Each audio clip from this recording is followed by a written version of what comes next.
Fight on. Yeah, I've been waiting for this. Welcome back to the Bottom of the Pit podcast, where we look to the moon and swap our palettes. I am, as per usual, Mick Whoopi Goldberg, and today we are going to continue our conversation on Tekken 8. We got a whole bunch of new footage, and we're going to break it all down right here, right now. So tonight, I brought on two Tekken heads to talk about this with me. So I would love to introduce Protege Deluxe. Yo, what up? How you doing? It's me, your boy, the Deluxe package, even though I'm for free. What's up? And you haven't heard from this man in a while, but he's back in season 3. We have the one and only Snapple, Grapple. Yeah, what's going on, everybody? It is the Snap Grap back in action. We very happy to be back. I'm so happy to have you guys on tonight, both of you. I've never had just you two together on the podcast before, so I'm extra stoked for this. It's like having Cole and Kendrick on the same song. It's just not allowed. It's just Real. Yeah, it'd be too powerful. Honestly, after this, prepare for your shit to blow up. All right. We might have to start doing it because it's just not. Hell yeah. But tonight, as I said, we're going to be talking about Tekken. Now, the last time we talked about Tekken, me and Protege, we broke down our hopes and our dreams and speculations for what we wanted. And immediately after recording, they dropped a whole breakdown on the Heat system. A whole breakdown, whole trailer on new characters as soon as we stopped recording. And so we were immediately outdated. So we're back again to do this the right way. Oh yeah, honestly, and I love the fact that like I feel like I said it in the last episode where I was like, watch when we say this, something crazy is gonna come out, and everything that we said is gonna be like just old news, and it did, it happened, and I'm happy with it. All right, I love that I was right about that because we got this new info. It's making me kind of hype. It's like you were right in the worst way possible. Yeah. But we have gotten like hella news. We've gotten several character reveals. We have a whole breakdown of the new mode they added called the Heat system. We have so much gameplay that now we don't even have to speculate how the game's gonna feel. So I want to ask you guys. Here's what I want to start. I want to start right here. From the gameplay you've seen so far, from the trailers and any of the versus footage from the events, how would you rate the flow of the game or the feel of it from what you've witnessed so far? Snap Grab, I'm gonna let you go first. Go ahead. I mean, I'm gonna be honest, man. I hate to be like cliche when I say this, but obviously we're gonna have to wait till we actually get our hands on the controllers, feel it like real time. But I gotta tell you, man, by watching all of these different trailers, it looks smooth. It feels smooth. Like the best way I can describe it, right? And it's probably gonna be a bad correlation, but it feels like watching Super Smash Bros. Go from Smash 4 to Ultimate, where it was just like, okay, this game not only like got better in the graphics and obviously like the visuals, but the fighting system just feels overall like it connects more. Not just from like a combo standpoint, just like every single movement, every single hit, every parry, every counter, even the blocks, like everything just looks like it's flowing a lot easier or a lot smoother. Obviously, I won't know for sure until I get my hands on a controller, but it's just from not really face value, but from the eye test, it's like, wow, this game already feels different, and we haven't touched it yet. You know what I mean? But it feels different. Dude, nah, I feel the exact same. You couldn't have put it any more perfect. Like I'm watching footage of it right now, dude. I'm watching some of I think Dill sent it to us on Twitter or on Facebook, but it was a Twitter post of one of the news outlets or game outlets, Gamer Braves, dude, this game looks so like you said, just smooth, dude. Like and you're right, like the hits feel like, I don't know if it's what they do now, how they play the hit reactions, but it really feels like you're getting hit more. Like, even though, like you said, we didn't get our hands on it yet, Right.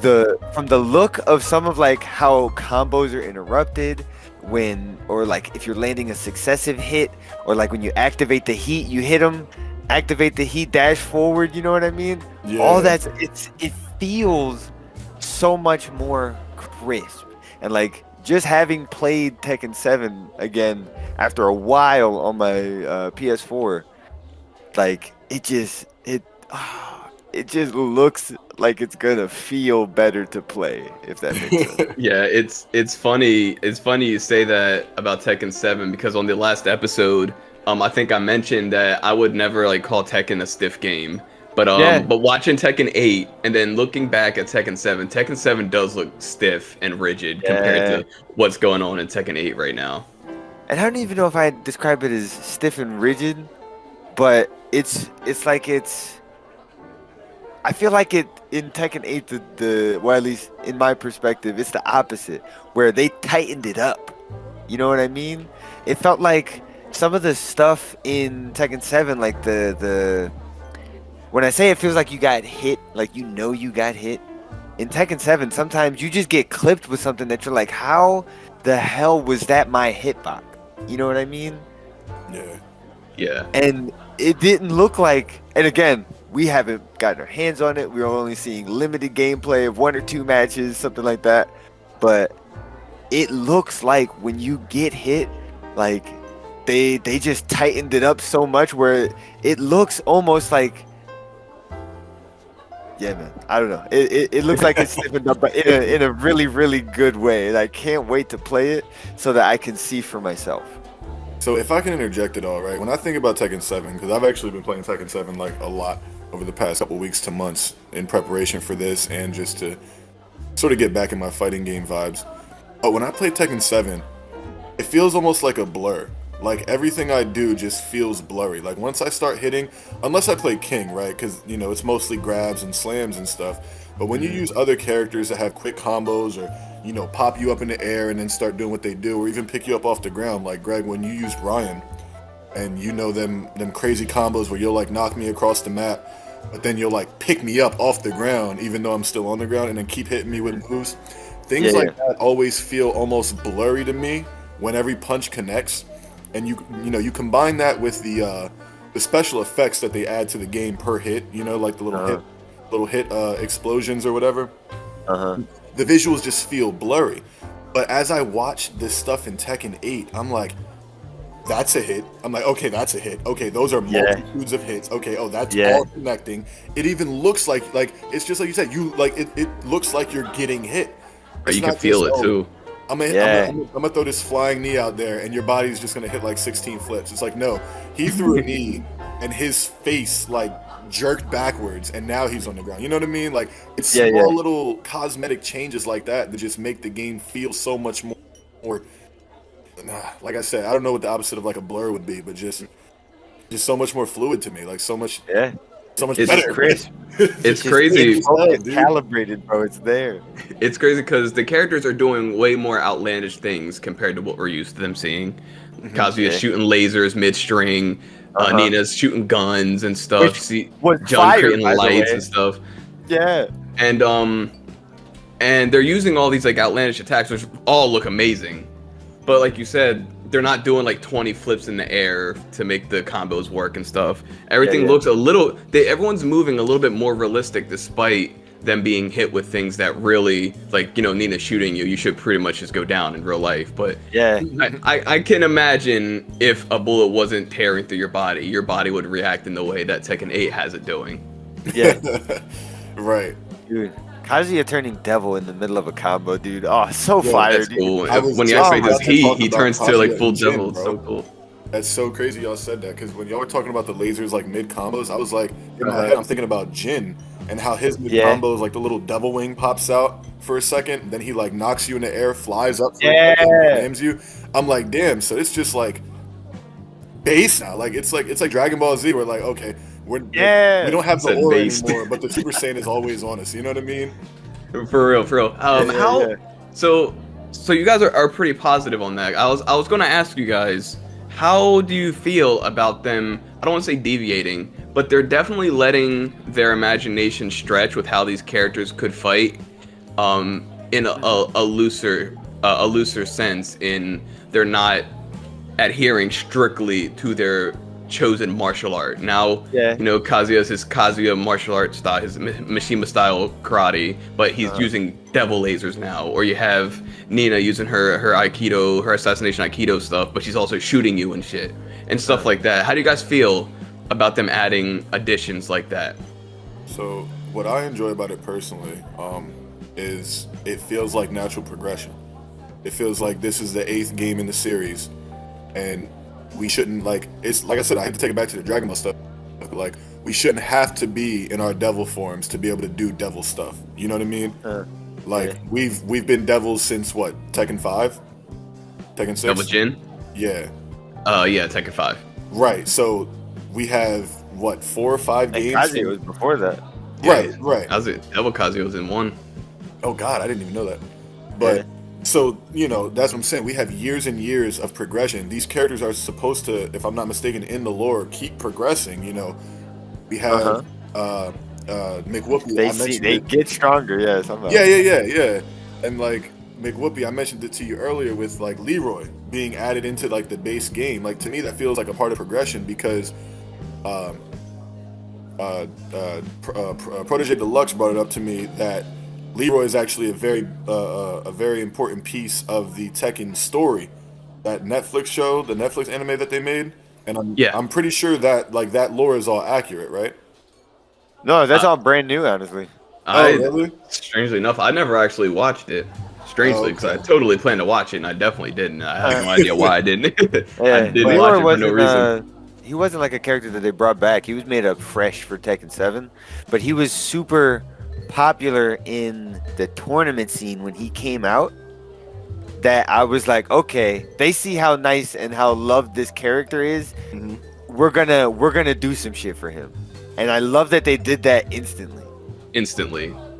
Yeah, nah, because he definitely got his love in the show, if I'm not mistaken, and now he's immediately in Tekken 8. So it's like that. Which is it's good sort of stuff like that. I mean, I know that's more of a lore thing that I'm kind of touching on because that doesn't really have to do anything with the fighting styles, but it shows that on all aspects. Like Namco Bandai is progressing forward with Tekken. Like to me, it just looks like adaptation. You know, we've always had the guns and like never been able to use them. You know what I mean? Yeah, I mean, unless you go into the customs and you like purchase one of the random goofy guns that you can shoot, you weren't really shooting guns. You know what I mean? Like you were just fighting. I mean, obviously the sword characters use their weapons. You know, Yoshimitsu always uses his sword. Dang, I'm trying to think of some other swordsmen. I mean, Raven. Raven. Jeez, I almost forgot about him. Yeah. Kunimitsu. I'd be surprised if we saw Raven come back, to be honest with you. Yeah, facts. Yeah, I'm upset, honestly. I mean, but if Master Raven came back, I'm not mad. Master Raven was cool. I feel I would be remiss if that character was gone entirely, though. Oh, the Raven character? Yeah. Yeah, I mean, there's a possibility we could get Raven. Would you want Raven or Master Raven? I wouldn't mind Master Raven. But what about a new variation of Raven? What if they Batman it and make it like, oh, it's a title? You know what I mean? Like It is, if I'm not mistaken. It's like they're like a special like military force, and there's like a bunch of them that are trained. Oh, okay. The Raven Corps. Yeah, more or less. I can't remember the lore exactly. I always said I wished Master Raven was an older woman as opposed to being a young woman. Yeah, it just would make more sense for her being the master, right? Way more, yeah. Well, maybe in Tekken 8 she is older. You know what I mean? You never know. Wait. Yeah, maybe. Hey, what was the original question? I don't remember if I answered it or not. It's how we felt about like. Oh, how you feel about them adding the extra like extravagances to the characters? Oh, yeah. No, I think you answered it just fine. Yeah, I don't remember if I Yeah, never mind. Let me not derail. Go ahead. I answered Um, first, so if you want to give your like take on that, by all means. I kind of just threw my response out there. Got you. Right. But yeah, in for that take, I don't mind it. I enjoy it kind of, especially with like Jun hers being like that. You know what I mean? That it's like a weird, like just a purifying angelic light. thing. Yeah, yeah, purifying light. That's a good way to Right, put it. right. She hit But, you with a fucking penance stare. Where yeah, exactly. But it's a bright one. It just makes you happy after that. But yo, imagine if that was her KO though. I'm sorry, I'm getting sidetracked. But the point is, I do enjoy that they add those extra things, and like Snap said, I really think that adding it, like making that addition, just gives it so much more flair. But it's not like it's that different from the Tekken that we're used to, but it's a cool part that you can put in where it like kind of brightens up the game, makes it feel new. You know what I mean? Makes it feel cool. See, Yeah. I haven't seen such a drastic change in the feel of Tekken since Tekken 5 transitioned into Tekken 6. For me personally, like when Tekken 5 went to Tekken 6, I had to relearn Yoshimitsu all over again. Had to relearn That's Panda fair. all over again. Yeah. And I got a feeling we're going to be in the same boat in a good way. Yeah, Like this is yeah. a good feeling. This is Yeah. a good thing to where when these characters do drop and we do play as them, like I'm sure we'll be able to fall back on a few legacy skills that we've carried over like 3 decades or whatever. Uh-huh. But I think we'll have a lot of new shit to learn to actually be good at Tekken 8. 1,000%. 1,000%. I was gonna say not before, but I had this thought before we started as I was looking at some of the gameplay. I'm like, it feels like you're seeing a new arcade game.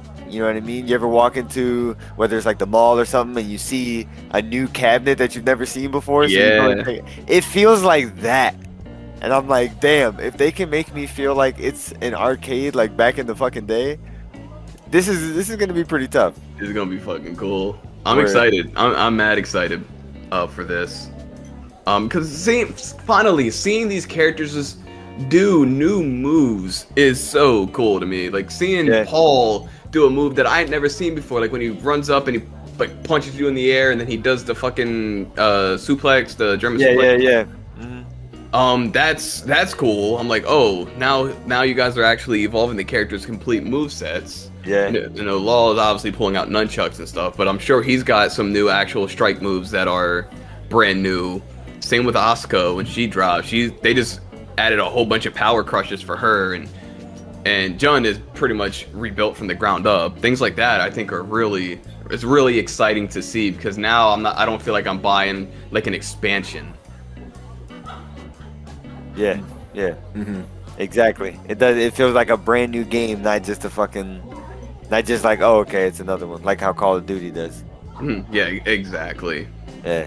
And to move on a little bit, seeing all of this new footage of the game, obviously the graphics are amazing, but now seeing all of these new characters doing all these new things with all these new particles and whatnot, how do you feel about the graphics now? Are you more impressed than you were before, less impressed?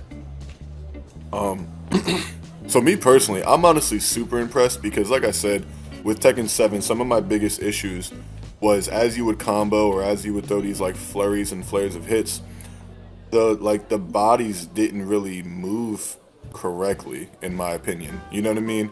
Like there were some that were accurate, like different sweeps would like flip people correctly and stuff like that.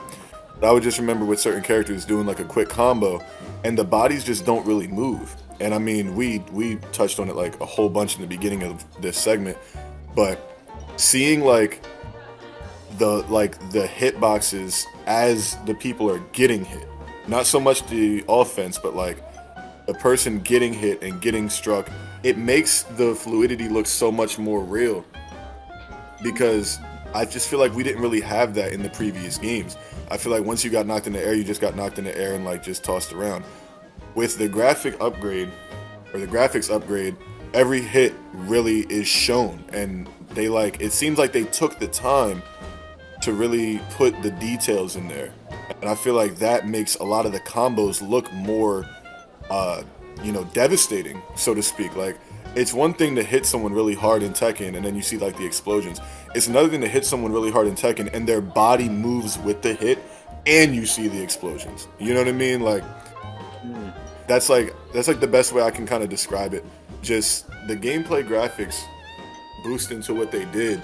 It almost seems like they also took a lot of time on working on hitboxes and how the visuals are when characters are getting hit, you know?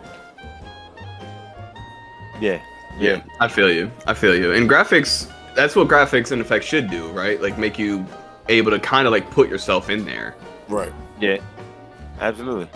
I think, no, that's accurate. I think whoever, I don't know if it's maybe just the fact that next gen consoles are out, you know what I mean? They have the upgraded engines, so they can afford to do like more animations. Like, it's just what the next generation got in store for us, bro. Right.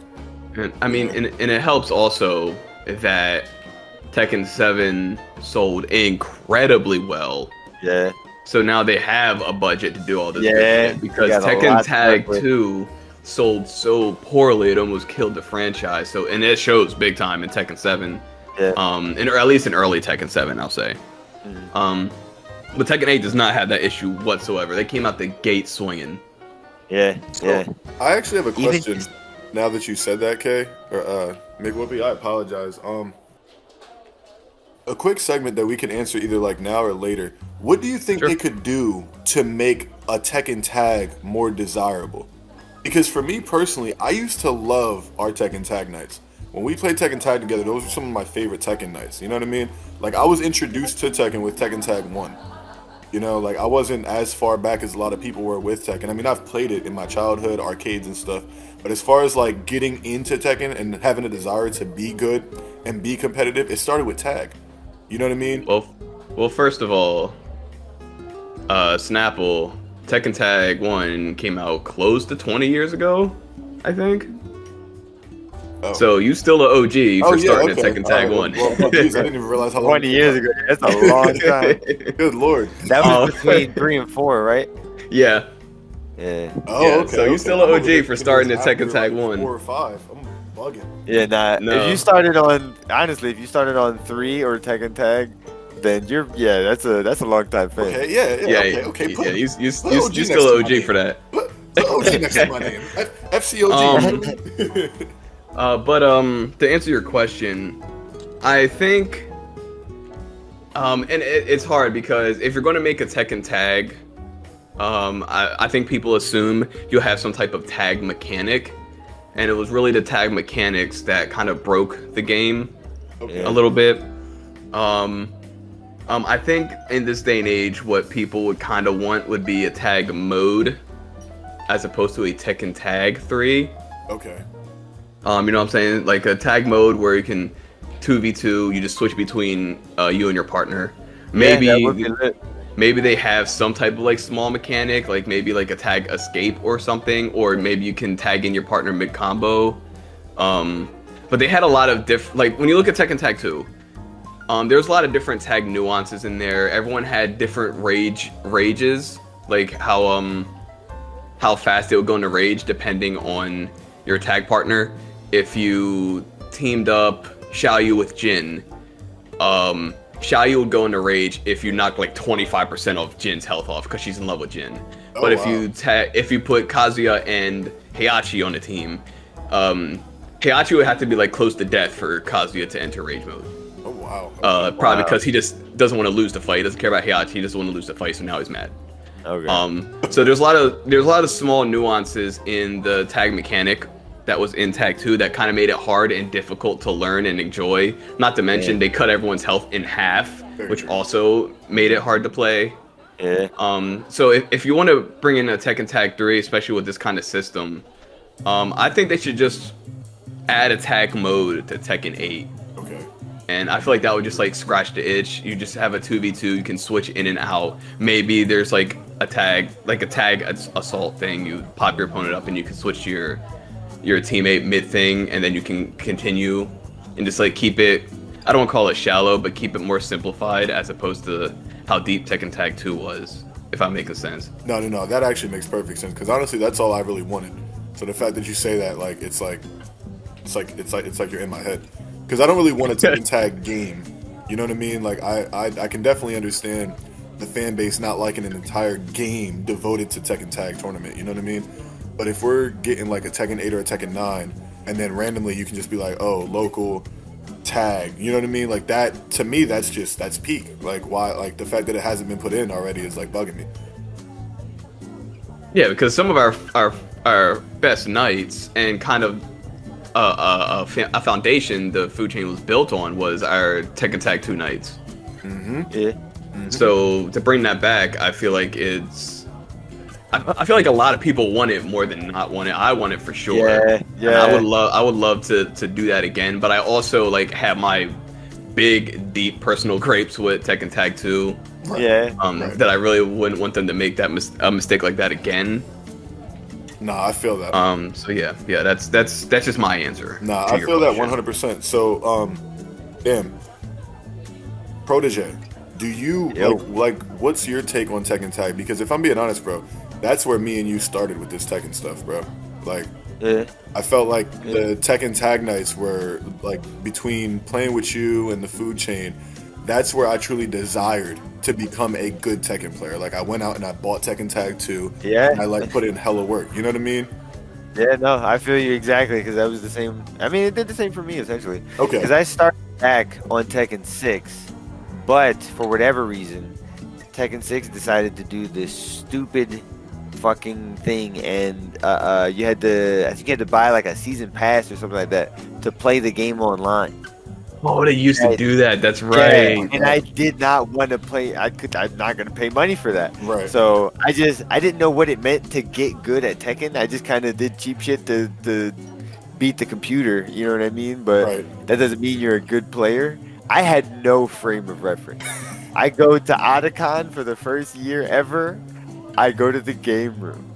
I was not aware of the fucking monstrosities that lay before me of the Tekken like tournament scene at this convention. Oh, I got decimated.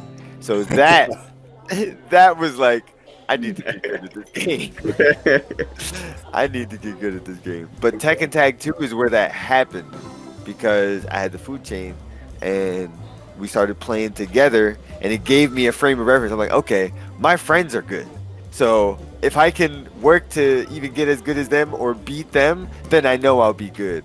And that's what ended up happening. Right. No, it's important to have that frame of reference too. Yeah. No, it really is, because at this age right now, when I play fighting games with certain people, it's like, okay, if I don't know the fighting game, right, I start getting punched on for a second, then I start to learn, and all the food chain teachings come back to me, and I'm just because of you guys, I'm able to incorporate a lot of just understanding of game mechanics into different fighting games I play, so it helps me pick up on the fighting games faster. You know, games like I was about to say Shaolin Showdown, but Samurai Showdown, I think it's called. Yeah, Samurai Showdown. Yeah, so it's like games like that, and there were multitude of games that I've played over the past couple months with like different people, and it's just like once I get good at the game, or like good enough, right, they just can't stop me anymore. And it's like, these aren't even games that I put crazy work in. It's literally because of the knowledge that I have on fighting games and gaming in general from you guys. So that frame of reference is like pivotal, my boy, because it's probably the most important. You really get to see, you know, we play with each other so much that when we play against other people, you almost expect everyone to be like food chain level. But now I have to say, hold on, there is a food chain level. You know what I mean? Like, right. So, like, it's so crazy to think about, but that's what it does when we all play together, man. Yeah, well, it's real hard to get really good at a fighting game, or really any game in general, in a vacuum, like just playing by yourself against the computer or in training mode. Right. Sure, you can learn like certain technical things, but putting it all together in the heat of battle is a whole other skill that you could only learn in combat. Right. Yeah, man. Literally. Right. Yeah. So to get back on Tekken 8, I think before we move on to deeper questions, I think now we have to actually talk about the new big mechanic that they're bringing in for the game. It's pretty much its identity right now. The same way Street Fighter V had the V system, and now it's got the drive system, and well, that's the only real new fighting game that's coming out that hasn't been out for a while already. Tekken 8 is bringing in the heat system. The heat system, akin to the Yakuza series. We're talking about the heat system in Tekken 8. Now, to start off on this iceberg, what heat mode? What? Oh my god, I'm just realizing. Yeah, that is from Yakuza, isn't it? I was just thinking about it. I'm like, yeah, he does do that shit, doesn't he? He just fucking does a quick dip and he'll go into like some fucking animation. Right, it's Damn, literally called heat mode in Yakuza. Yo, that's crazy. That's why in together. Tekken 8, Kiryu is Nai in Tekken 8 for sure. Yeah. Anyway, yeah. the heat system in Tekken 8, what it does is when you enter heat mode, there's multiple ways to enter heat mode, but when you do enter heat mode, you have some buffs. It might be new frame advantage on your moves, maybe they knock back more, maybe the one will launch when it didn't used to launch, or crumple when it didn't used to crumple. And I think it lasts for like 10 seconds by default if you just have it activated and you're standing still. But if you're attacking, and I believe also if you're blocking, it'll stop depleting. So if you just like activate heat mode and then just like go ham and your opponent for some reason isn't doing shit, you could just feasibly just be in heat mode forever. Yeah. How do you guys feel about them introducing such a drastic, like this is a drastic mechanic to a game that's usually so grounded as Tekken?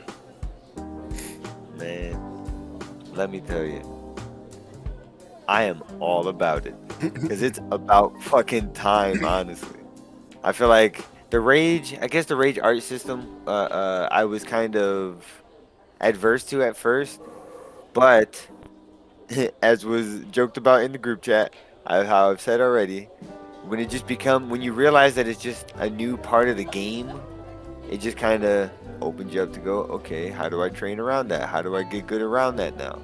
And just like Snap said before, like playing with you guys kind of gave me that. So I feel like now I look forward to when there's a new mechanic in the game. How well will I be able to adapt my strategy? How well will I be able to play with this new thing? Because I don't think it'll ruin it for me. There could be a bad mechanic. I know people had like gripes with Street Fighter V, if I'm not mistaken. But like, I just feel like it's gonna be a new thing that's gonna keep the game fresh, and I'll still enjoy it. Because even if something I didn't enjoy, like the Rage Art system, didn't turn me away from Tekken 7, I don't think this new system is gonna turn me away, and it looks cool. So I definitely wanna get my hands on it.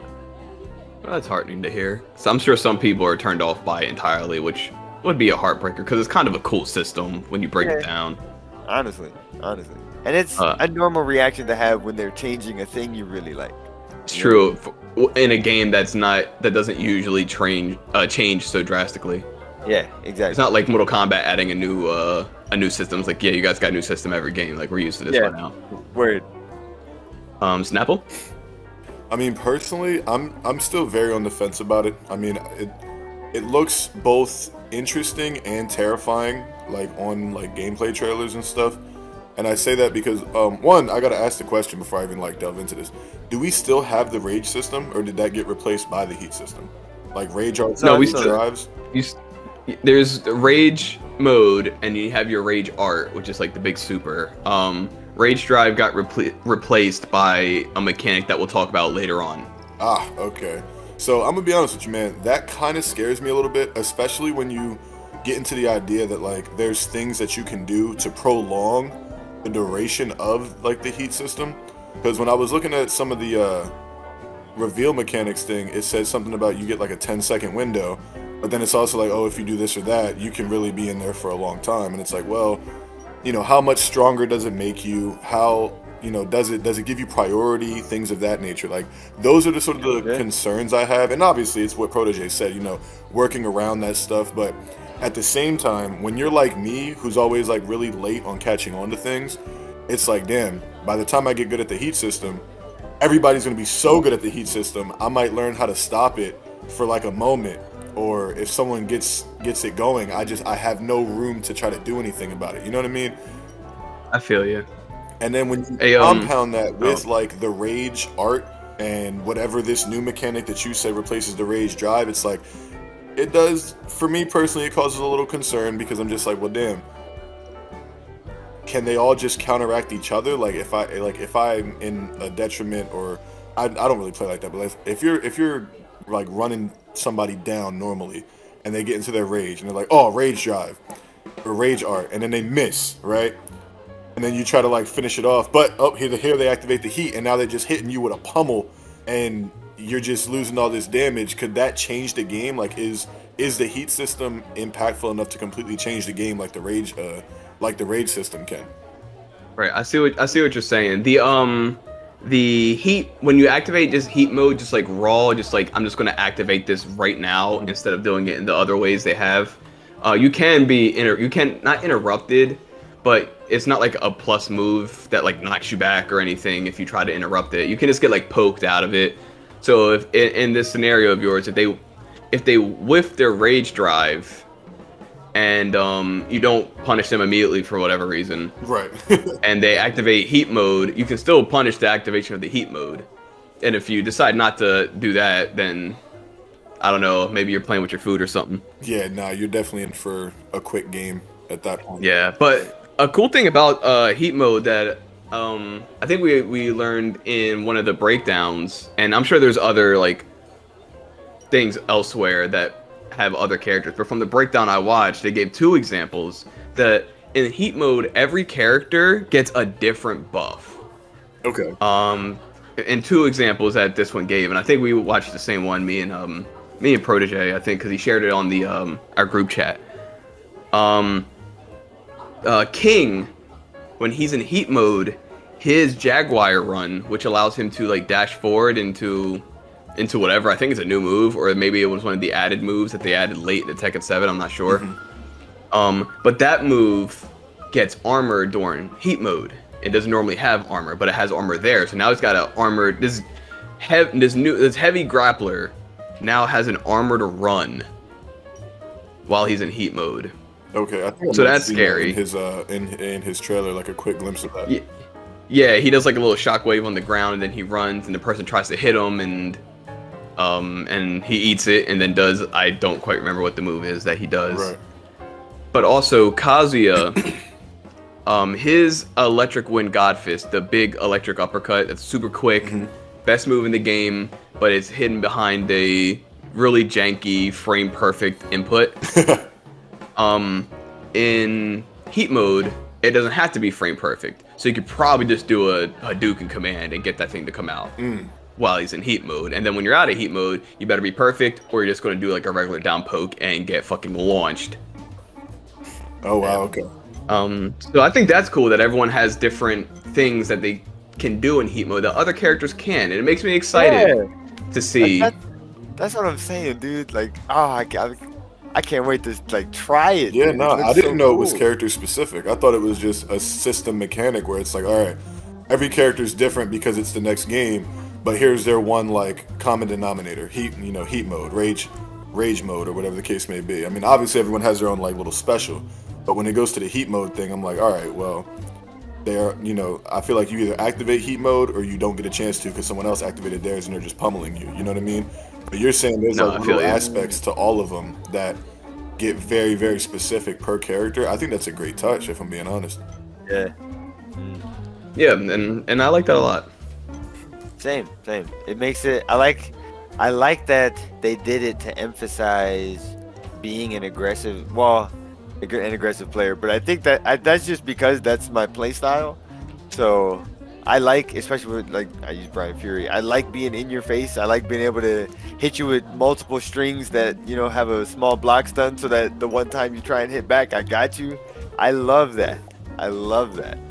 So So it really makes you speculate. What are these characters going to be able to do with their heat mode? The Exactly. ones that we haven't like seen yet, or the ones that we haven't actually had a breakdown for? Because like when you think of the Kazuya one, like anyone who doesn't know, who doesn't play Kazuya, or honestly, you can't even tell by like watching it because it's literally an input thing.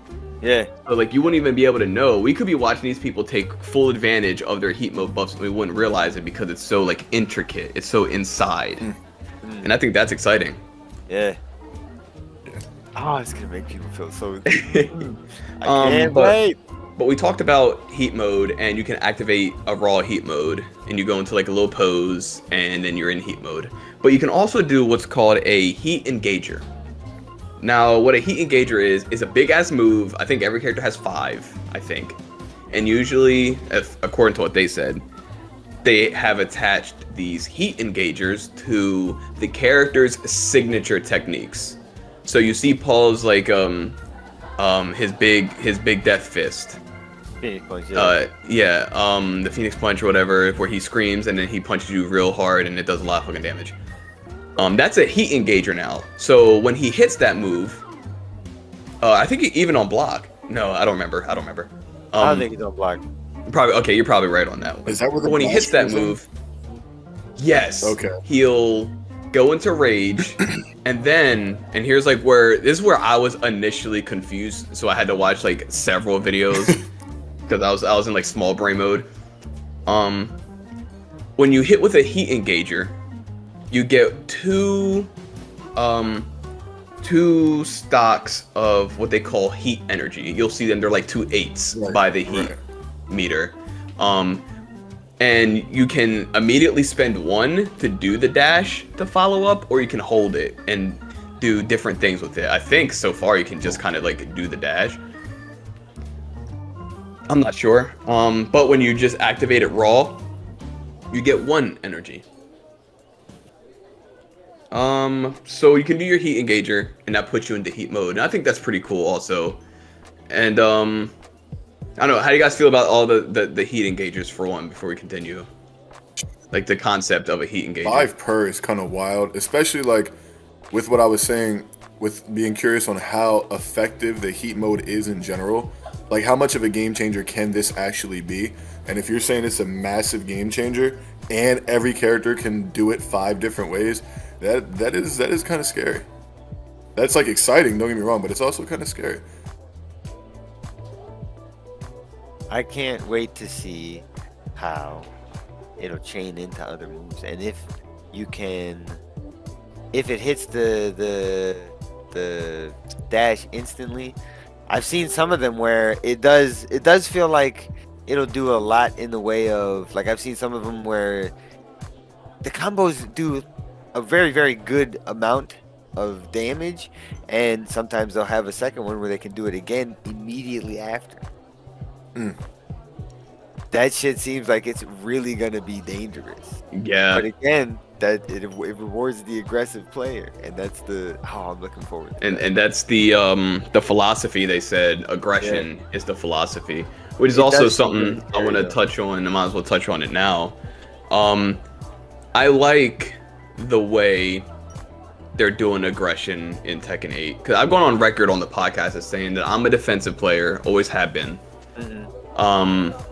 And my issue that I've had with fighting games, just these recently passed fighting games, is that they added a ton of new aggressive things, but they didn't really add anything in the way of effective defense. Now, wait, did they not? I feel like I've definitely seen in some of the versus gameplay of like something akin to a combo breaker. It looked like. In Tekken 8, not in Tekken 8, but my actual point was I like what Tekken 8 is doing because it's definitely way more aggressive. It's definitely way more aggressive, and you find yourself on the defense pretty often. But which I'm thinking of, their philosophy seems to be the best defense is a strong offense, as opposed to the best defense is to never block, because if you block, you're going to lose. Yeah.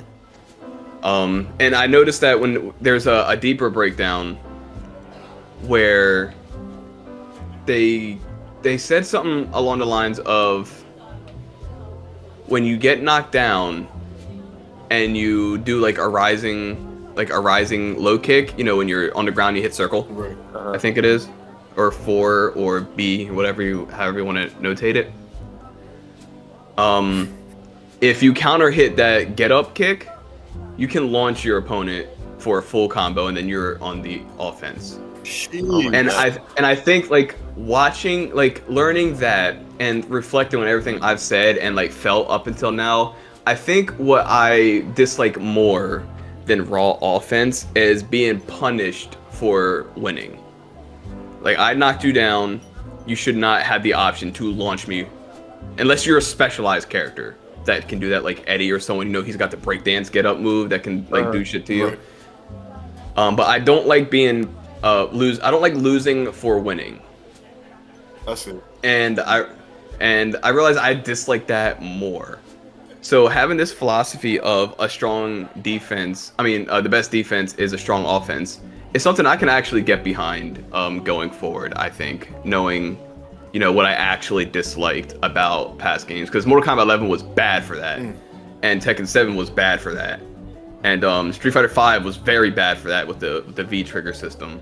And I feel like that is what actually upset me more than the imbalance between offense and defense.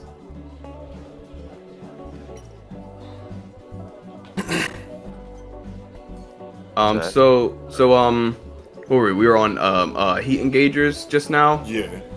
Yes. Yeah. So with the heat engagers, I like that they added 2 character signature moves, because I feel like each one since every character plays differently now, I feel like it would really dictate how you can like approach situations with characters. Like Paul just punches you real hard and he can follow up, but maybe Brian's fucking Snake Edge is his heat engager, and you can do something like different from there that Paul wouldn't approach. I don't know. Word, yeah. I enjoy that. I don't know how I feel about it being 5 different moves, but I guess if you don't think about it in the same way you did as the armor moves, you know how not everybody had like multiple, but it's usually like one move that was something that a lot of people already used, but they just added armor to it. I feel like if they don't treat it as that aspect, which you said you can't, like you can poke somebody out of it, you could, you know what I mean, dodge in the same way you did any other move.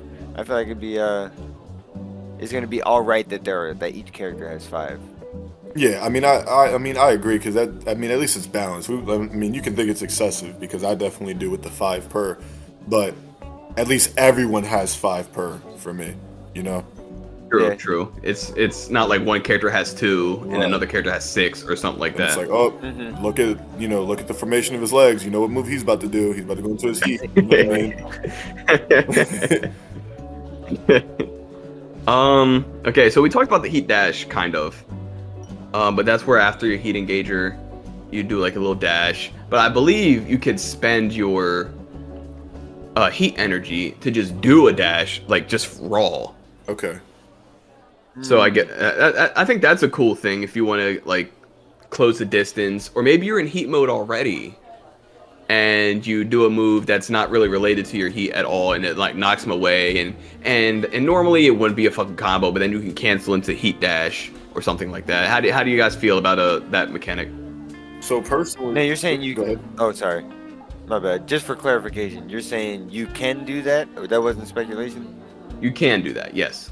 Oh, okay, all right. I didn't hear how you framed it at first, so I was like, I don't know how to react to this. So just as an example, for you, Protege, imagine you're doing I guess it would be Brian's like 1, 2, 3, the punch into, was it a side thrust or something like that? One, two. Yeah, no, it would be either a low kick or a high kick. Or high kick, okay. But you normally can't do like a regular like combo with that, right? Nah. But if you spend your heat energy to do a heat dash, you can extend that combo a little bit. Got you. Oh, okay. So you can do it raw even if you're not even if you don't launch or something like that. It can just be done. Yes. Got you.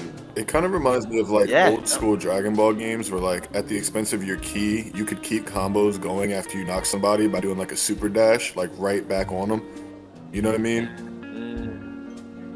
I don't know if that's Yeah. I don't know if that's like a good correlation, but I think a lot about like Tenkaichi where you could either like teleport to a guy, hit him back the opposite way, waste another bar to super dash over to him, hit him back the opposite. You know, if you had like 7 bars, you could do like a juggle for a good like four to six different guns. Now you know obviously you only have 2 little 8s, so you can't excessively spend them like that.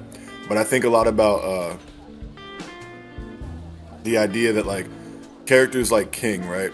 I've been playing King for a while now, and it's just he's a very hard character for me to close the distance with. But with them adding so many different, from what I'm seeing in his little gameplay, they're adding so many different like hit combos. Like remember in Mortal Kombat where you had like everyone had like a command grab, like you press a couple buttons and then go into a grab move, and then that's what it is. You know what I mean? It sort of gives me the vibes that you'd be able to do something like that. Where now, give me 1 moment.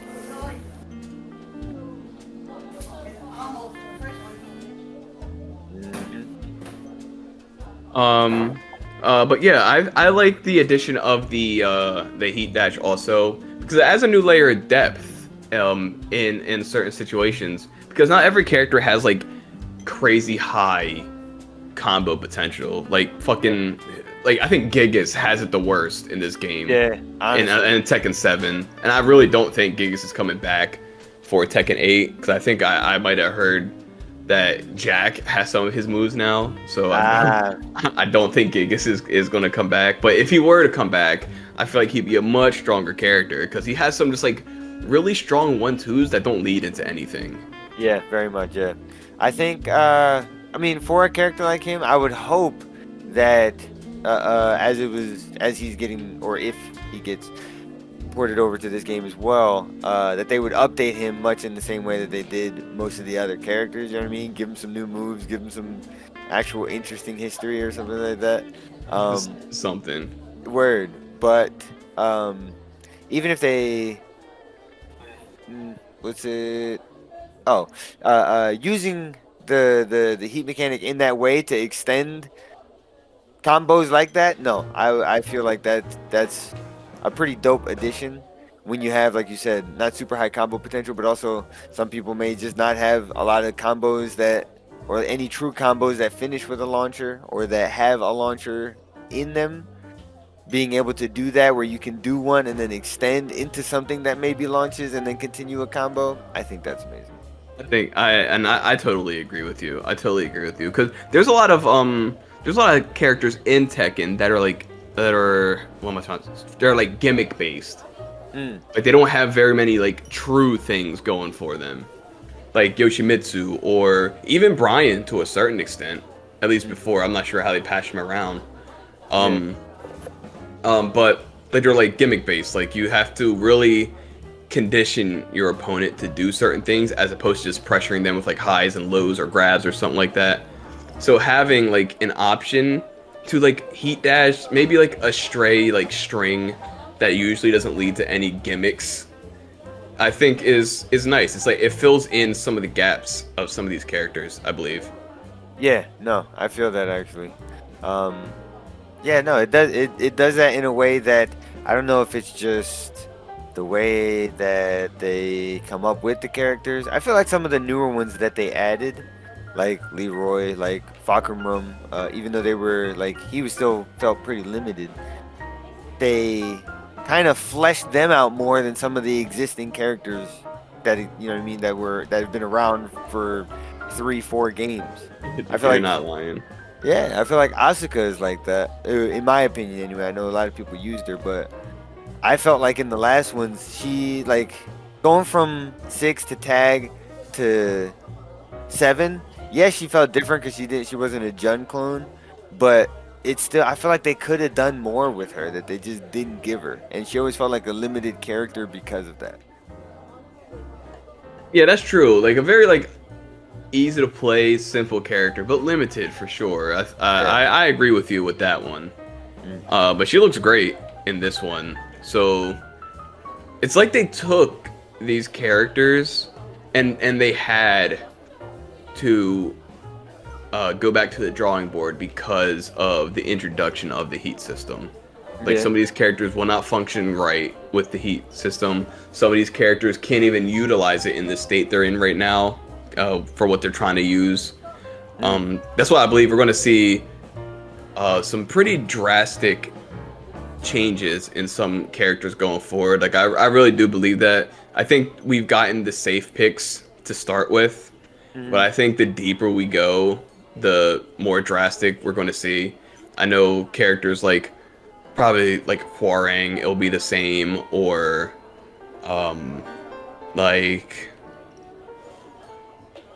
Steve might be a little different. He may have, I mean, I don't want them to get rid of, I think he is also one of those gimmick-based characters. He's very effective in what he does, but you know, you can play him just like, oh, I'm just going to be a tricky, dodgy boy. So they might have to change him around some, especially with like a heat dash mechanic, because can you imagine whiffing one of your attacks and he dodges and you go, oh, I'm just going to fucking heat dash that shit real quick and punish you. That's actually going to be one of my biggest concerns about this new game is the dodging. Because one of my biggest issues with Tekken 7, I feel like way too many characters had like track moves. Like everything was a sweep, even if it wasn't a sweep. You know what I mean? Especially with the new characters. The DLC characters were bad for that. Just like every single hit, like basic combos that I should be able to like sidestep out of, I'm getting tracked. You know what I mean? Like that shit would just track around or loop around, or sometimes Heihachi's forward punch, I'd swoop around it and I'm still getting hit even though he's not even looking in my direction. I'm like, what is going on, Tekken? That's what I'm saying. I feel like, or that's what I was saying earlier when we first started the conversation, is I feel like from 7 to 8, looking at it anyway, not playing it yet, can't wait to, but looking at it, it looks like the hits like actually hit. Like if you like they're going forward, so if you sidestep, it feels like it's not just gonna hit you. That hitbox was refined, so they actually miss if it goes past. Yeah, facts. I'm hoping. I mean, I hope so. Beautiful. There's nothing worse than getting hit by a straight hitbox. Yes, dude. Because my whole issue with that is like, why even pride yourself on being like a sidestep dodgy game if the sidestep doesn't matter? It's one thing if like people purposely do like sweeps. Like, you know, when we played Tekken Tag, I felt like the Tekken Tag sweep system was a little bit better than Tekken 7 from my memory. I could be completely wrong. But just from my memory of playing, I felt like I didn't get caught with tracks nearly as much in Tag with you guys than I did in Tekken 7 or currently doing Tekken 7 when I play with people. So I'm just hoping that that's like definitely fixed in this game. I got you. I don't know if I remember that that issue. I don't remember our time as much playing Tekken Tag because Tekken 7's been out for so long. But I do feel like I remember that being an added frustration in 7, was feeling like I couldn't really, like, even just normal straight punches. And I see the pros do it, and I'm like, maybe I'm just bad, bro. Maybe I'm just bad at this. I think Tekken 7, like, more than any of them, like, are really focused on, oh, some characters are weak to being sidestep to their right. Some characters are weak to being sidestep to their left, and we're all just like, bro, we play this when we have free time. I don't know my left from right. I don't know my left and right. They're 2Ds. Like, no. That's fun. So to move forward, there's one last thing I want to touch on when it comes to the heat system, and that is to go all the way back to like 30 minutes ago. You brought up the rage drives earlier, and they kind of axed it and replaced it with what's called a heat smash. Which is a rage drive, but instead of it taking your rage, it'll deplete all of your heat. Like all of your heat, no matter how many energies you got, just all your heat to do like a big move. And it's really as simple as that. Like, Right. you cash out the whole thing Like a huge to do just combo. like one big attack, and everyone's does something different, I assume. Okay. Okay. So Alright. I'm happy they kept the rage trap. I don't know how you guys feel about that. I see. I don't know. I just feel like it might be a little too much because we already have like the rage itself.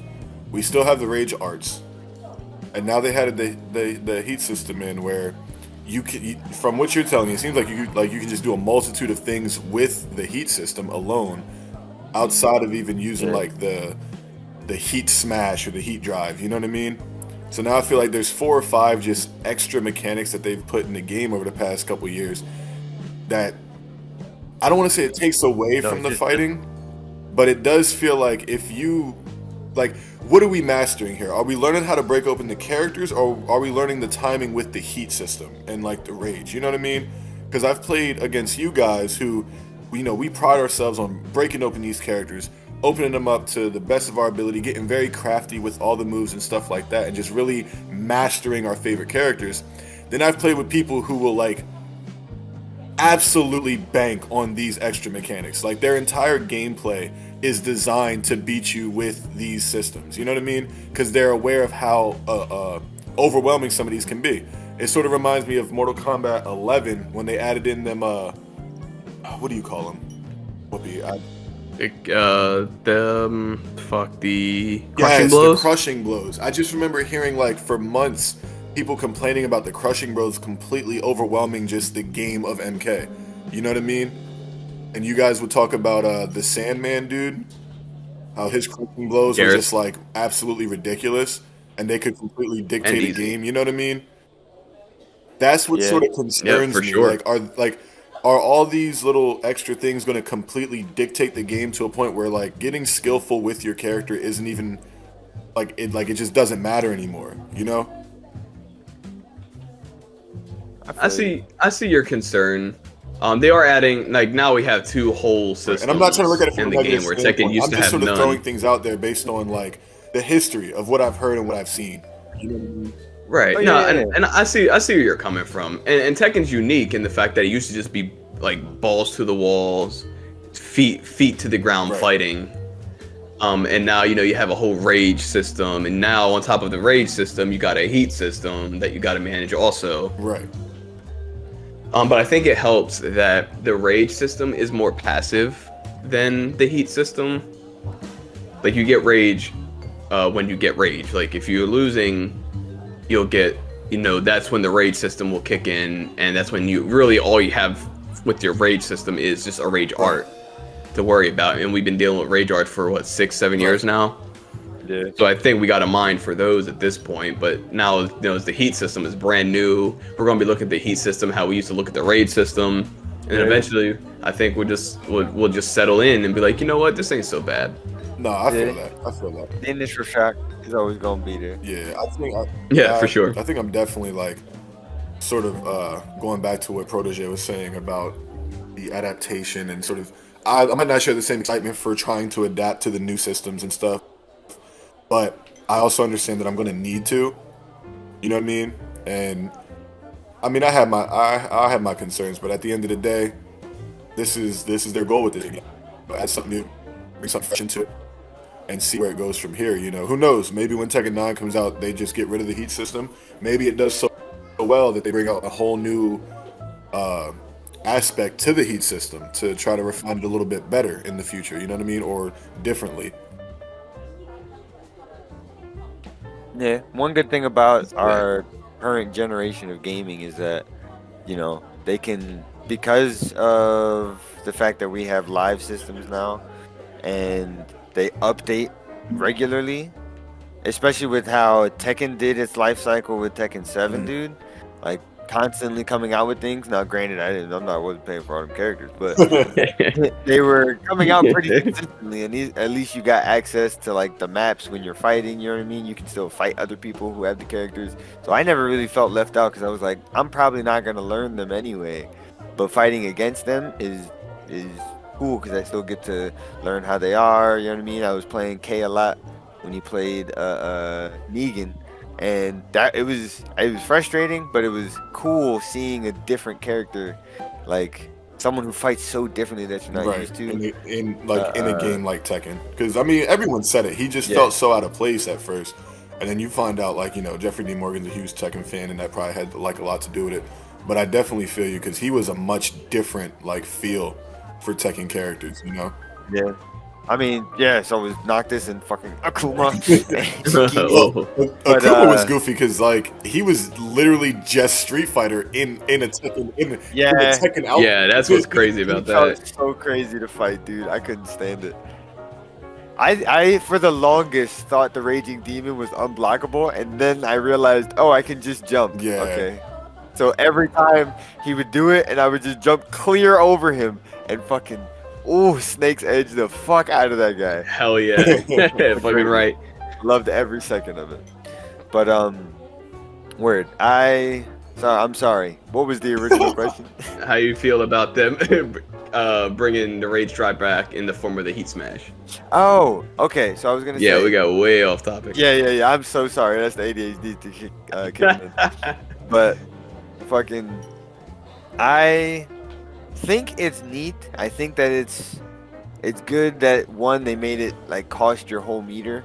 That way it didn't like, you know what I mean, to have more than one of those. I saw how much damage Kings did in one of the breakdown videos. That was too much, bro. It was like he did a true combo, if I'm not mistaken, which took off a severe amount of health, and then went into heat, and then immediately did his smasher, and they were already almost dead. It was like 4 moves, it felt like, and they're at like 10% health now, and I'm like, yo, how can you do that? That's like, and I guess like they said that they reward aggressive gameplay, and that is pretty fucking aggressive. It's pretty aggressive. The piece is aggressive. But I'm like, dang, dude. So what can you really do with that? And that's the thing that gives me some hesitation with it. I will say, I'm not excited to find out about that, because I feel like it's gonna get on my nerves, destroying me for a while. For a while, I think it'll be kind of frustrating to deal with, but fun to do for a hot minute. Yeah. I don't want to think about it the same way I did with Rage Arts at first. Because when it first came out, I was like, man, I don't need to use no Rage Art to beat you. I'll beat you with my hands, bro. That's what we do. You know what I mean?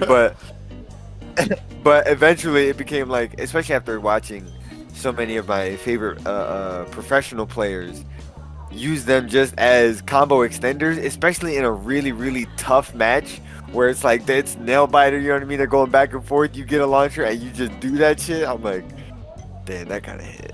Right, it's kind of the good way to use it, because why risk dropping a long combo when you can just do the Rage Art after you launch them? So do you guys have any other opinions on the Rage not the Rage Drive, on the Heat system as a whole, everything we talked about so far? I do have one thing to say, because I've seen it more so in King's trailer than anything, so it could just be a thing for his character, because I know you said some things are character specific, but I feel like I've seen it elsewhere too. I just can't give you an exact video that I remember seeing it on. I've seen like them throw heat, like a heat wave, like sort of how like what's his name, Geese? Geese character in Tekken 7. Remember how he had a little floor wave that he would throw at you? I swore I've seen a couple characters like throw the heat and then go do something. Like, is the heat also a projectile, or is that just like a animation thing? Nah, that might have been a character specific move. Wait, you say you saw King do it? Yeah, King. He does like a little point, and then it like waves across the ground, and the opponent blocks it. Yeah, I saw that, and I like I said, I swear I've seen it maybe with 1 or 2 other characters, but I can't guarantee that because I've been watching the King character so much. I would assume. Now I gotta check that out. What the fuck? I wonder if they did that for King, because if you just like raw Jaguar run, it's not gonna be as effective. So maybe they have like in heat mode he could throw his heat, because then you're forced to block the heat, and while you're in block stun and he's running, so it just makes it more effective, give you a reason to do that at all while you're in heat mode. That's actually a really, really solid point, because one of the things I was gonna mention earlier, it was like how different King feels in this. I mean, I know it's not a King breakdown trailer, so I'm not like or podcast, so I'm not worried about like oozing over him. But I will say, as a King player, I am oozing over him because for the first time, it looks like I can actually combo close distance and just be very effective, like aggressively with King, opposed to sort of like playing the space, letting you sort of like throw a move or two, seeing if I can get around it, and then going in for my grabs, and then that's where the real damage comes in. Right now, it's looking like with King specifically, they added some stuff to him to make him just a much more all-around effective character. Now, maybe I'm just trash with King and I haven't been opening him the way he needs, but I feel like I've played quite enough to just. That, like, I think I just saw what you're talking about. And like I could never just run in and close the distance or do combos that like got me real in and put crazy pressure, unless I was doing like the low kicks over and over again. You know what I mean? Because you either gotta block them or you gotta like wait it out. But now it looks like I can actually apply crazy pressure with King and still get my shit off. You know what I mean? Mm-hmm. I feel that. It's interesting you went in on King like that because the next topic I wanted to actually talk about was I wanted to ask you guys if you had any for what we've seen so far, any characters that stood out to you. And I don't want to say make you excited because aside from Snapple, both me and Protege's, our mains have not been shown yet. So it's really just like, and it's really just like, okay, so what character looks like interesting, but we're maybe not too particularly interested in playing. Right. But I still want to ask you guys, have any of the characters that have been shown like really like piqued your interest just as characters and like gameplay wise? Well, first off, everyone forgets that my second main is Jin. Exactly. I do forget that. Exactly. I didn't want to say that because it's not right. replacement. Exactly. Right. But which cut? Definitely, I am interested, obviously, in playing Jin. But as I was seeing some of Kazuya's stuff, I'm like, damn, do I want to take up? Do I want to take up another fucking Mishima? Let me see if I can figure this guy out. Which is about time because he's, they're both characters that have been in the game since the beginning of the game, more or less. But aside from that, not particularly. King, everyone looked cool. I was more excited for the characters that came out that I know are the mains of my homies. I get more excited for my homies about those characters than like I do like to try them out, if that makes sense. Right. I see what you're saying because I'm almost in the same boat. Like, don't get me wrong. When they finally reveal Brian, if they do, I'm not gonna be like, oh yeah, I'm about to fucking open up Brian and see. No, it's gonna be like, let's fucking go. Protege finally gets to really like get a look at Brian, and I can't wait to see what he does with it. If they better drop Yoshi, but if they drop Yoshi, it's like, okay, bet. Now let's look at how fucking wild and nuts Yoshi is, because Yoshi was already like, as far as like vanilla game goes, like to me Yoshi was always the most like interesting character, the most like artsy, gimmicky, creative character on like the roster in my opinion, with just his versatility and all the things that they allow him to do. The sui spinning and teleportation and flying and literally standing on his damn swords and then like running over motherfuckers. Like, that's shit that I'm hyped to see. And like just seeing everything that they gave to King, because he is a much different, like already just watching, he's a much different character than Tekken 7. And he feels completely 100%. different. So it's like, if they can take King, who I felt, even though I loved him, was very like bland in comparison to a lot of the other characters, imagine what Yoshi's gonna look like. You know what I mean? Like, imagine how absolutely wild his character's gonna be, and that gets me excited. Again, piggybacking off of Protege, not to go out and fucking play with Yoshimitsu, but because I just understand what type of player Mick Whoopi is and how he's really about to make this guy look absolutely nuts, and he already looks nuts, But if it were me, I mean, obviously it's King. King isn't my main per se, but he's risen the ranks so fast because I was messing with a lot of DLC characters in 7, and I had to realize, like, a lot of these guys probably not gonna roll over into Tekken 8. So let me go back to the main cast and see who it is. And you guys know my main My main three, I guess you could say, are probably Dragunov, Steve, and King, or King, Dragunov, Steve at this point, because even though he's not my main yet, he's definitely up there. So that would be my guy. Just seeing how different he is, all the extra moves he got put in, and there was still so much that I hadn't learned about him yet. The fluidity in his character, the ability with this heat system to chain combos that I would have never even imagined I'd be able to chain in Tekken 7.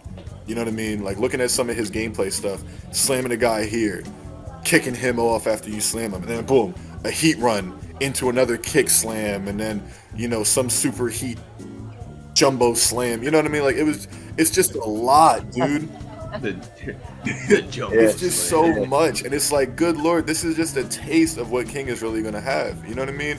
Because I imagine they're not replacing old moves; they're probably just piggybacking on what he already had, and then adding more to him, which they'll probably do for a lot of characters, if not all of them.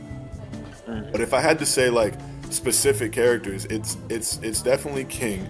But if we're talking about like characters that I don't really use, as far as the gameplay trailers go, I hate to say it because he literally just got revealed, but Leroy looks fantastic. Leroy is like the character that, like, if I didn't have King, or if they never dropped Dragunov or Steve, or I played with Miguel for a little bit, but I highly doubt Miguel's going to be in this joint. Then like Leroy would be like the one that caught my eye, because Law they still aren't giving me what I want with Law right now. And the only reason I say Law is because I don't know if you guys knew, but Law was the first ever Tekken character I ever used. So Law changed a lot from how I remembered him to how he was in like Tekken Tag, and it felt like what's his name, the son, Brandon Law, Forrest Law. I'm thinking of Brandon Lee. God damn it. Brandon Lee, Well, his RL name. Yeah, dude. It was like I looked at Forrest, and when I played Forrest, it felt like I was playing more Law than I was playing Law, and I'm like, yo, what the hell? You know what I mean? It feels like Tekken's been disrespecting Law for a few years and hasn't really like rewarded any Law fans lately. But that's just my personal take. It'd probably be Leroy for sure. That's an interesting idea you got about Law, because I feel like a lot of people reciprocate. About him being the first. No, about him being like recently just not getting much love. Oh yeah, they kind of just they dropped him and kind of that's let what him go. it feels like. It's like, okay, you know what? Here's this guy, and instead of like doing anything with him, let's just put him on the shelf. When we drop the next game, take him off the shelf, put him in the game. All right, put him back on the shelf. You know what I mean? Like, no. Yeah. He definitely looks way different in this one. I love how. Yeah, I mean, I'll definitely admit that the visuals, but like every character looks super different. Like even Paul. I'm so used to Paul having the damn straight up. What do you call that? Yeah. That's like a super high top. You know what I mean? Like that's like a sky top.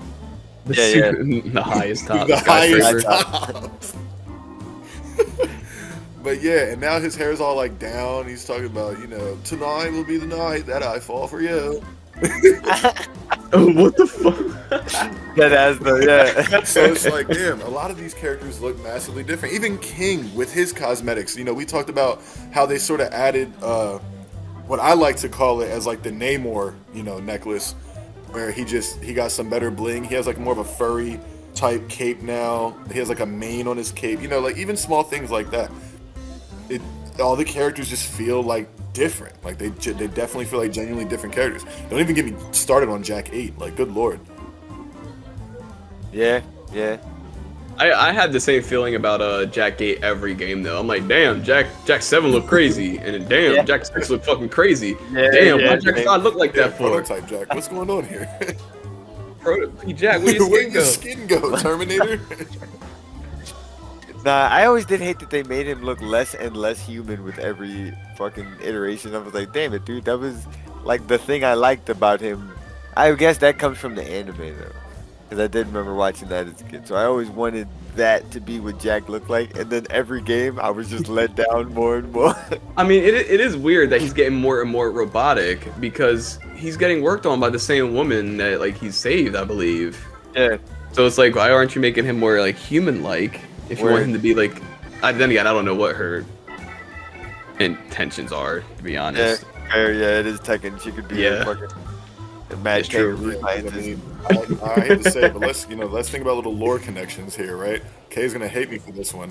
Yeah. But Katarina and Gigas are like lore connected in Tekken 7, Oh and my that God, like they are. always threw me for the biggest loop because I'm like, bro, what the fuck is Gigas, and why is this little kicky chick like directly correlated to him? Like, what's like? That's why they both not coming back, because I wrote them a letter that Oh, said did you? don't do that. Don't bring Katarina back. Yeah, and I don't see why they would ignore me.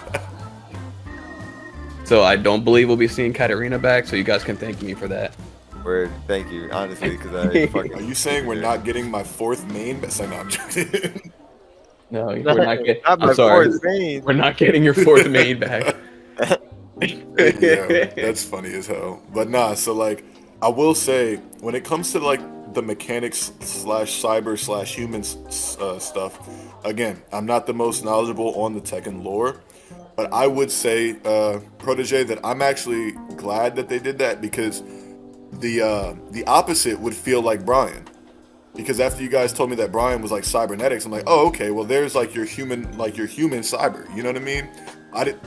If Jack Yeah. started out as a human, I was unaware of that. I thought he was like, just created from scratch to be like, the Terminator. He's just, we're just gonna take this. Yeah, no, I think he was. He was like an android that gained. Oh, okay. sentience. Well, then boom. You know what I mean? It would make more sense that he's, I guess, getting pushed in this direction of being more robotic, because you have a character like Brian who is like cybernetics, but he is human. You know what I mean? Like, I kind of like Yeah, that. If they're he was gonna human pick and first. choose a character to keep like that and move, I'd rather not see Brian slowly turn like machine, and then Jack slowly turn into like a massive, like what's his name?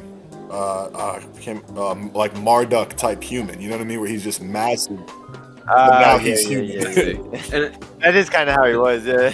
I think that's fair too. 'Cause I think they're also aware of that connection, because in Street Fighter X Tekken, Jack and Brian were on a canon Oh team wow. together. Okay. That's Oh wow. Yeah, so I think they're also aware of the same thing that we just broke down there. That, yeah, I mean, they already have their cyborg character in Brian. We don't need a second cyborg character. Do Word. we write for Tekken? It's like, Do we write for Tekken? Word. I do. I mean, sorry. Just about Brian. I hope that they give him at least a skin like the one in 7, because seeing the exposed cybernetics was the coolest shit they could have done with that character. The first time I saw his character design in 7, I was floored. I'm so looking forward to this game. I need it to come out, bro. I need it to come out. I'm hoping next week, bro, I get it and I can see what this man's design is. I cannot wait. They're going to drop it right after this podcast, just like last time. we're gonna Yo, for We're real. going to finish recording. We're going to boot up our phones and stuff. Yeah, exactly. That's exactly what's going to happen. If not tonight, tomorrow, and that's the bottom line. I need it. I need it in my veins. So it's safe to say, Protege, that you really have eyes for Brian as opposed to anyone that's out at the moment, as opposed to like Jin. Yeah, So- yeah. But do you have any strong opinions on anyone that's out now, or are you just like, they're cool, everyone's cool? I mean, yeah, in a sense. Like I said, I did really enjoy the effects that they gave Jin and Kazuya with their devil form showing up in moves or in between moves, or like he transforms into it to finish a combo, shoots a laser, some shit like that. I have been enjoying every second of that. Admittedly, even though I cannot stand Lars, seeing his powers go into his moves, the animations they did for it, even going into his rage art, phenomenal. I have like no complaints. So everyone, like you said, everyone does look really cool. I enjoy, the additions, even if I don't particularly like the character. I like what they're doing with each character. So everybody's cool. You know what Excellent. I mean? Excellent. I'm glad because it's really hard to just when there's so many more characters that need to come, and we have like all this footage of the characters that are out now, and seeing how drastically they're changed, I think it just gets everyone's gears running as to how they're going to change the characters that we don't know about yet. Yeah, absolutely. Because even I've been thinking, I'm like, yo, what are they going to focus on more with Yoshimitsu? I mean, I think it's obvious he's going to have way more like sword attacks. I think now, for sure, he's going to use both swords probably. I want to see how his trickiness is implemented, because like if it's a game that yes does reward aggression, but a lot of his best moves were, or like at least I'll say aesthetically best to me, were his counters, like the one where he disappears, is in the air, and then does that downward attack. Like stuff like that is what made him so lovable for me. If they emphasize, I want to see how they emphasize that stuff. Not if they do, but how they do. Like maybe he'll have a string like 1 2, is it 1 2 3 square triangle X. Normally it's just like 1 2, and then he does his spinning kick. Mm-hmm. Maybe he can do that spinning kick into fucking his spin attack, where he'll just like spin. Where he'll spin and like go around. Oh yeah, going 1 2 kick, and he immediately starts to spinning, and he goes around you, and he's suddenly behind you.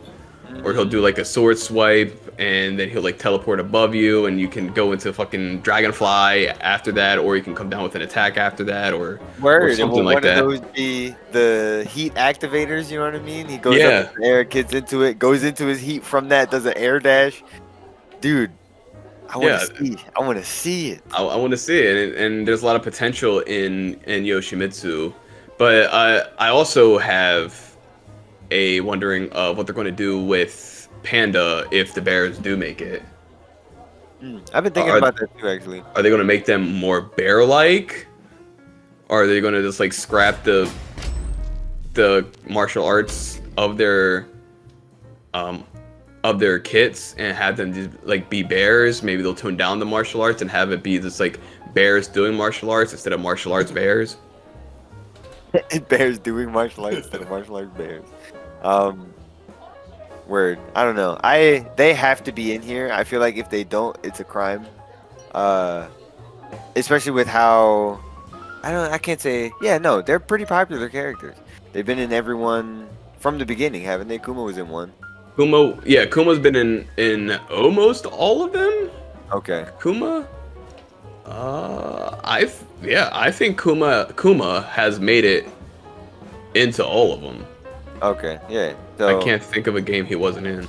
Word. So him not being in the game, like I said, criminal. Criminal. But yeah, I don't know. I think I don't see why they would make him too much more berry. I feel like, especially with it being a big part of Kuma's like character, is that he was trained by Heihachi and then was like in a quarrel, had a mega beef with fucking Paul Phoenix. So I feel like in that there's no way they would have to, their heat stuff would have to come with like at least some, you know what I mean? They're martial arts bears. They had to have some martial arts. They're martial arts bears, yeah. I wonder if they'll lead in the opposite of what I just said. Maybe they'll be more Heihachi like mixed in with their bears. Now that would be insane, honestly. I think they've done a good job animating the bears to look like they're moving as a bear does instead of a person, but I feel like there's only so much you can do. There's really only so much you can do. They can be we got Heihachi at home for the Heihachi fans out there for Tekken 8. Reminds me of the fucking Adventure Time episode where the bear was impersonating Finn. Alright, we get it. We get it. So just a few more like smaller things before we wrap up. I think a really cool addition that they're adding are the special interactions in the intros. We just talked about that last podcast. Yep. I think it's mad cool to bring it in. Definitely. It's about time, honestly. Tekken needs to get with the times. I feel like their intros are always just the character says a thing or the character does a thing.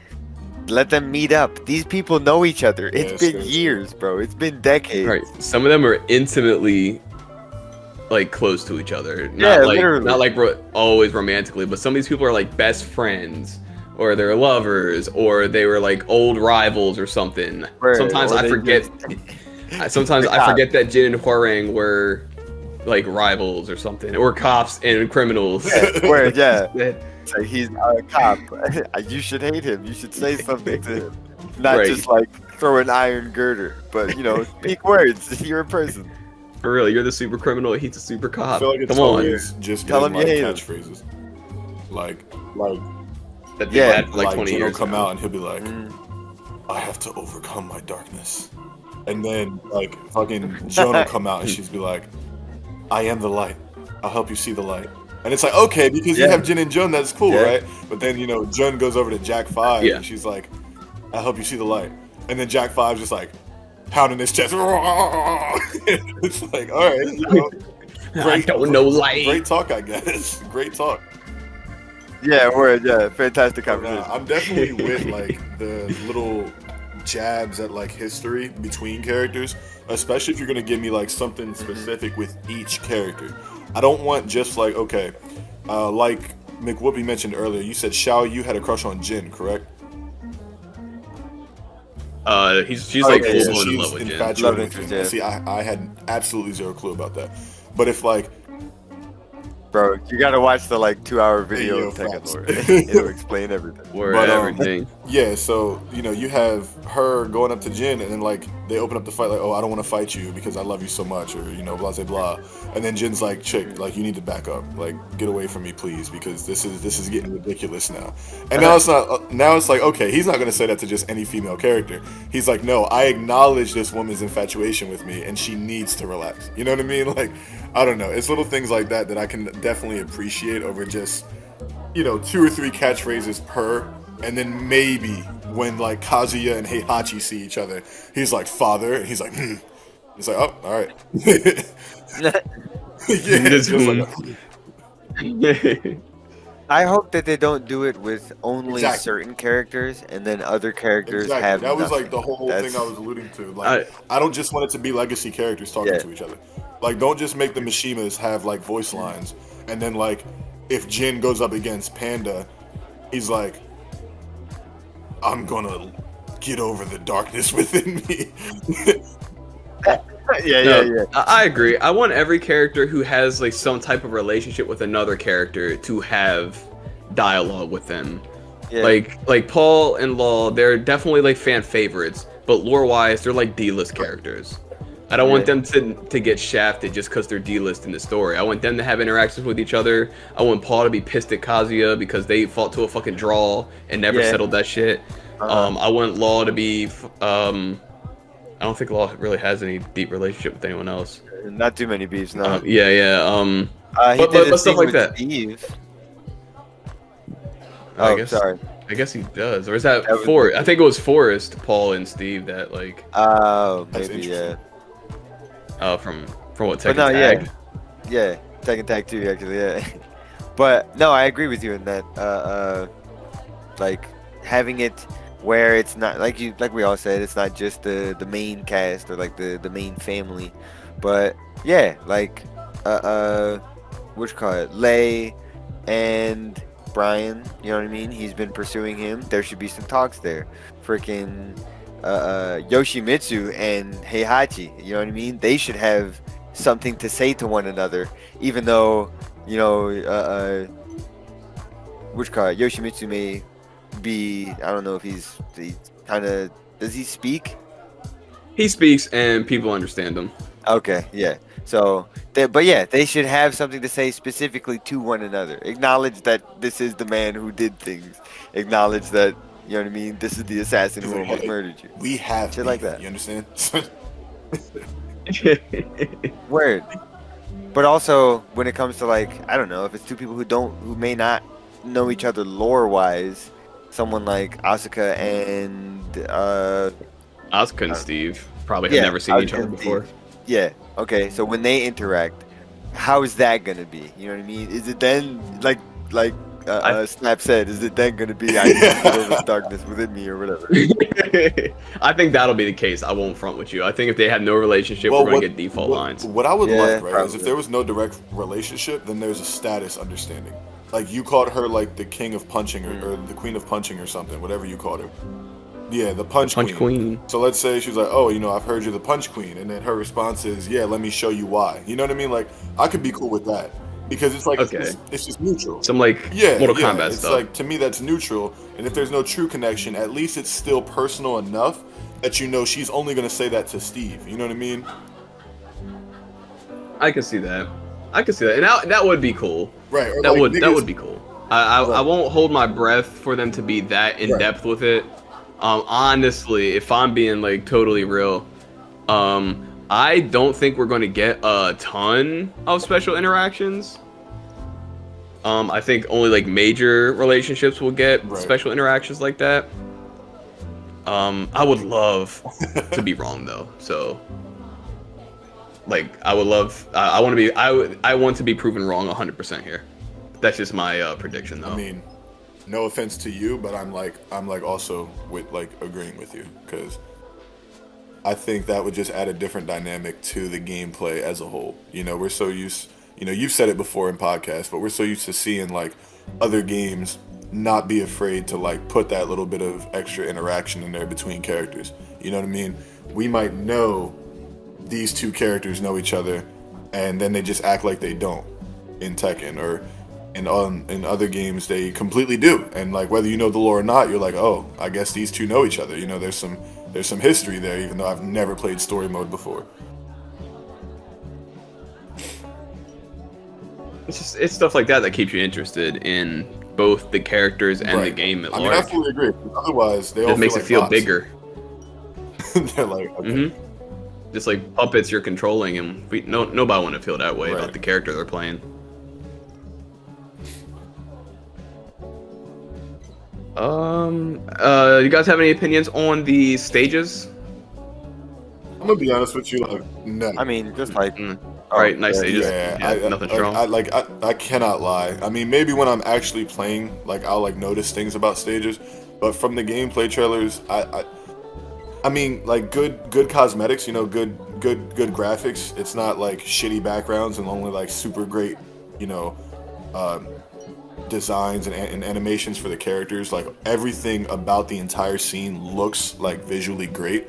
So I'm cool with that. But like, I'll be honest, there's no stage I'm excited for. There's no stage I'm gonna want to always play on. Like in what was it, Tekken Tag 2? You had the Snoop Dogg stage.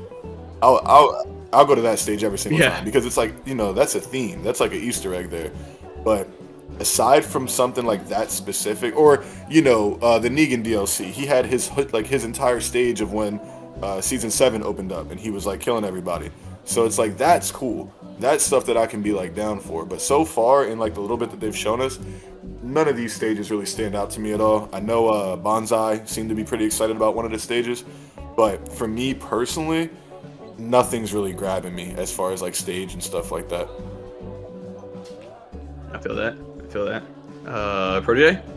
I'd have to agree in that same sense, where no particular stage is like one that I'm like, oh yeah, that one looks like awesome. I can't wait to fight there. But I feel like that's normal with the release of a thing. Maybe some of them are significant to story if they have any. Maybe they're just all random, like they kind of that would be cool. 7. Yeah, I could definitely see that. Like, not like the King of like the Iron Fist tournament itself, but like let's say we know in the lore, Heihachi and Jin or Heihachi and Kazuya always fight here, and now we're like there fighting with whoever, and we're like, oh, this is where Heihachi and what's the name fought, and I'm sure that stage was probably like in games before, but it's just an example.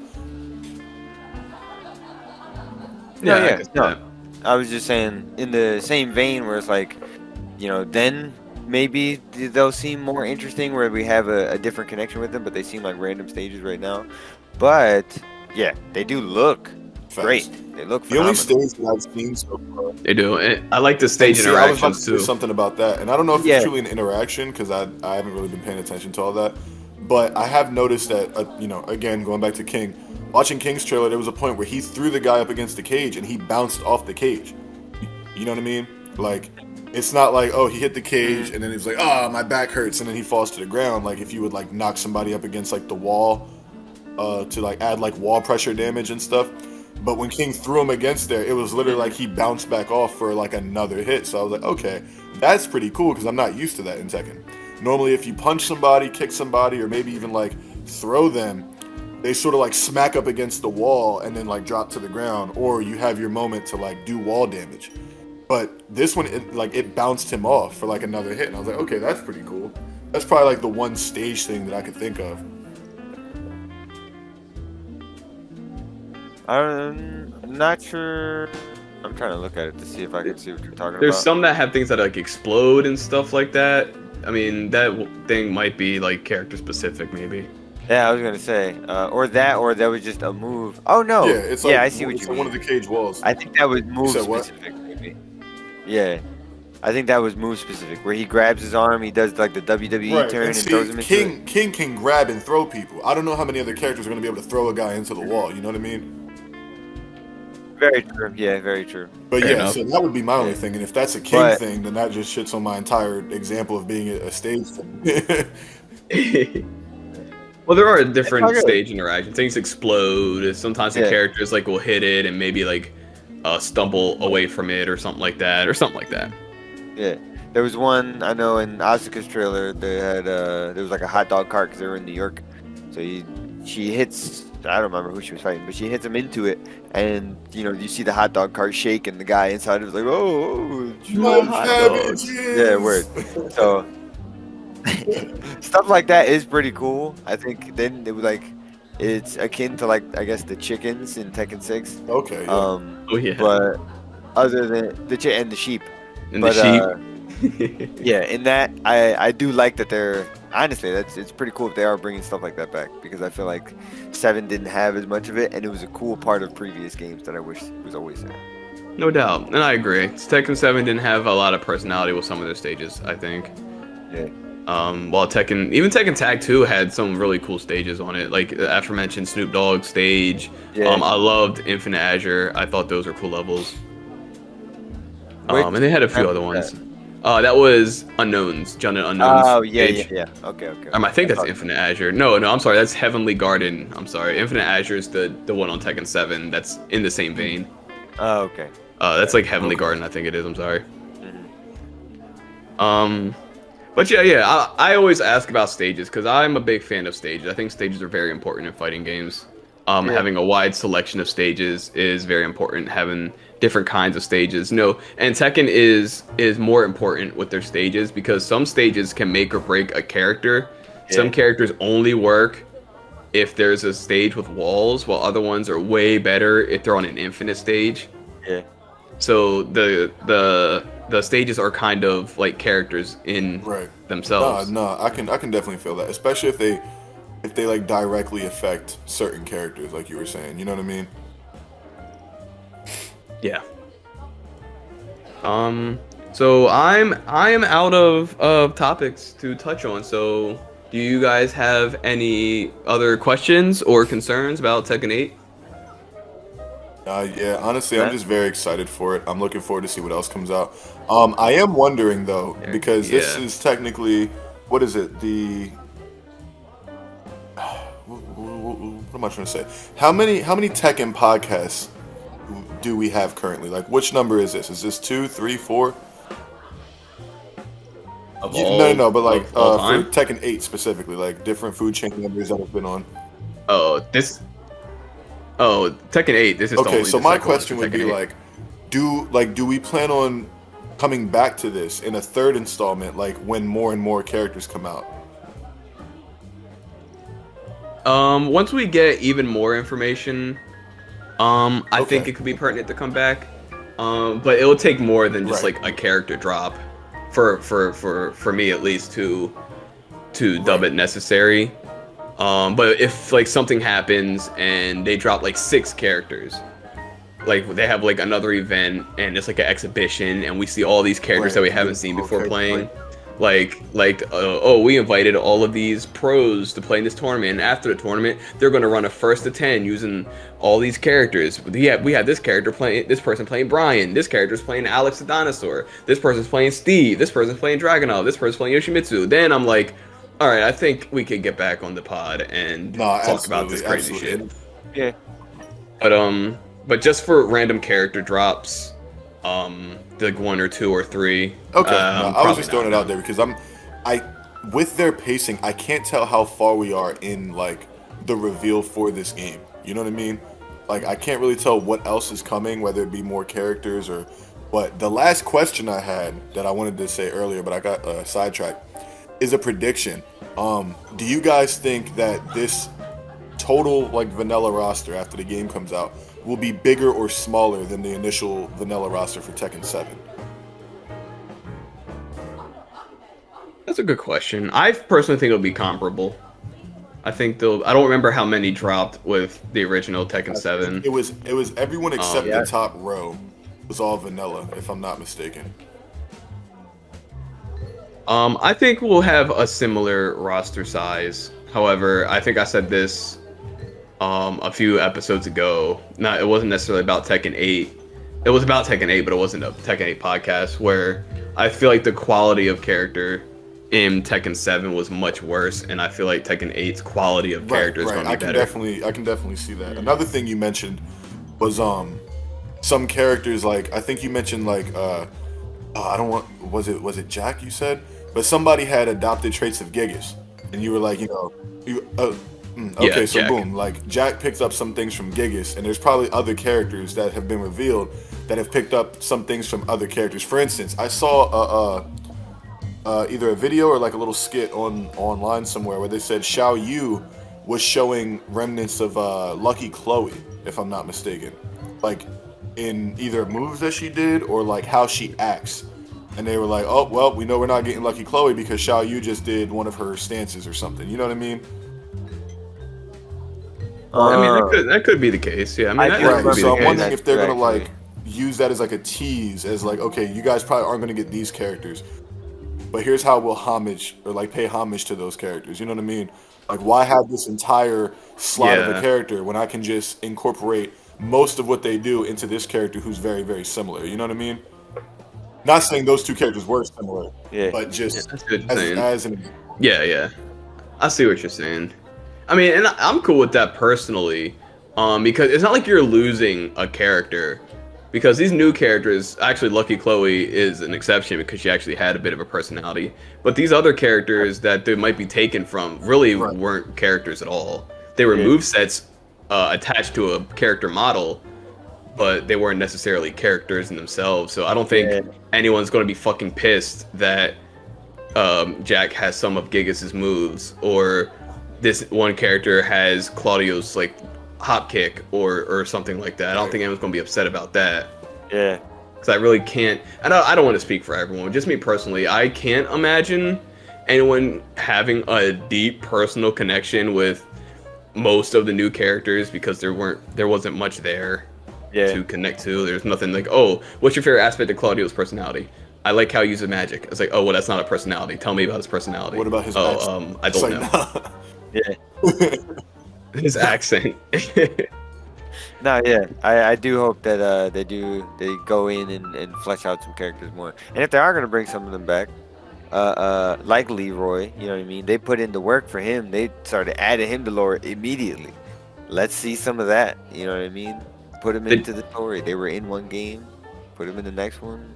But only if they can fit in. If that makes sense. No, that makes sense. Another thing I'm curious about with this new game is seeing what the campaign's going to give us. Because, you know, most of the time, characters in the game tie into whatever the campaign is for the most part, right?